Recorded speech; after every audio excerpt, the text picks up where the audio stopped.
Minsan lang ako mag-recommend ng mga jewelry, pero highly recommended talaga tong brand na to.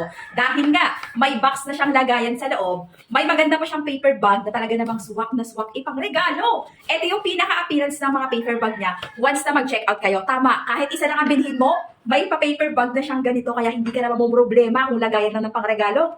Yung inclusion ng paper bag niya, may pa-card, may papamunas panyo effect, may pa-card again, halos 3 card yung naman niya.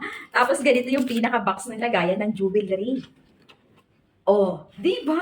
Sino ba naman ang hindi ma-amaze dyan? Tingnan mo naman, napakaganda be. Oh, eto yung pinaka-jewelry niya. Sukat natin para makita mo.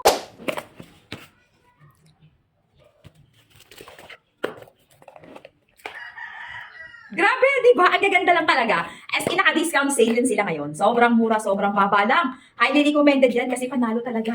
Tingnan mo itong isa. Ay, shucks. Ay!